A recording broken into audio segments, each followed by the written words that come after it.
વિશ્વવિખ્યાત સત્તાધાર જગ્યાના મહંત વિજય ભગતના વિવાદનો મામલો સામે આવ્યો છે।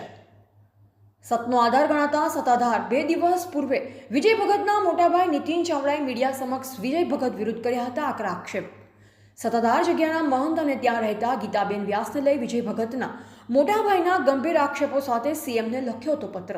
હાલ ભાવનગર સ્થિત નીતિન ચાવડાના ઘરે વિસાવદર પોલીસ પહોંચી વિજય ભગતના મોટાભાઈના ઘરે વિસાવદર પોલીસ પહોંચી નિવેદન માટે। છેલ્લા ઘણા સમયથી ચાલી રહ્યો હતો સત્તાધાર જગ્યાના મહંતનો વિવાદ। એક તરફ વિજય ભગત મીડિયા સમક્ષ ખોલ્યું હતું મૌન અને આજે રાત્રિના જ વિજય ભગતના મોટાભાઈના ઘરે વિસાવદર પોલીસે નિવેદન અર્થે પહોંચી। Bureau report SB news Gujarati. Nitinbhai Chavda ભાવનગરથી છું।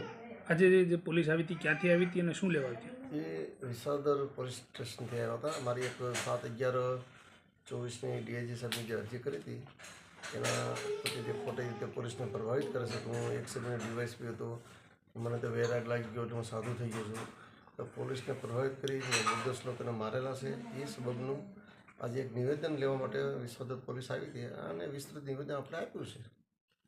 ખાસ તો નિવેદનમાં શું તમે નિવેદનમાં ઘણા લોકોને માર્યા છે એનું આપણે વિસ્તૃત એનું વર્ણન કર્યું છે।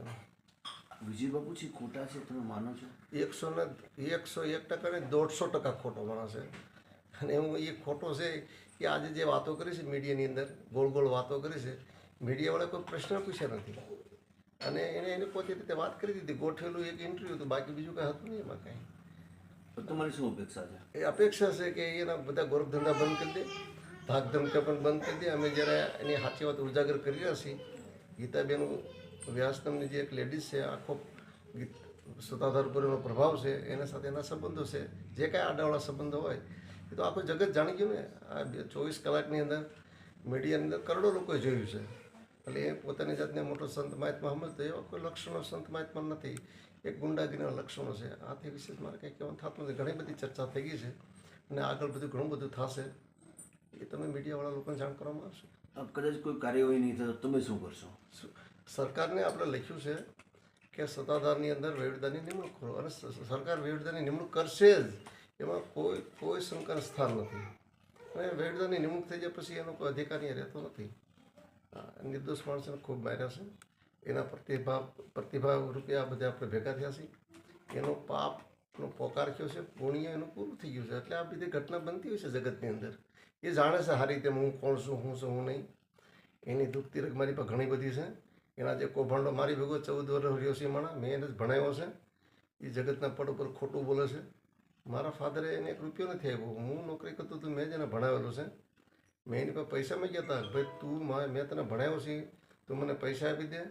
અને એને જમીનમાં ભાગ પણ લીધો છે। જ્યારે જમીનમાં ભાગ લીધો હોય ત્યારે હું મારા પૈસા માગું કે ન માગું, અને મીડિયાની અંદર કંઈક નીતિનભાઈ પૈસા માંગ્યા હતા તો મારા હકના છે તો હું તો માગું જ ને, હું ન માગું તો કોણ માગે એની પાસે?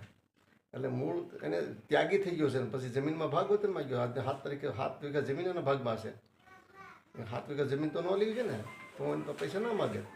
એટલે ખોટા લોકોને ગેરમાર્ગે દોરે છે, અમારા પરિવારને ગેરમાર્ગે દોરે છે, અમારા સમાજને ગેરમાર્ગે દોરે છે અને સત્તાધારના શ્રદ્ધાળુઓને પણ ગેરમાર્ગે દોરે છે।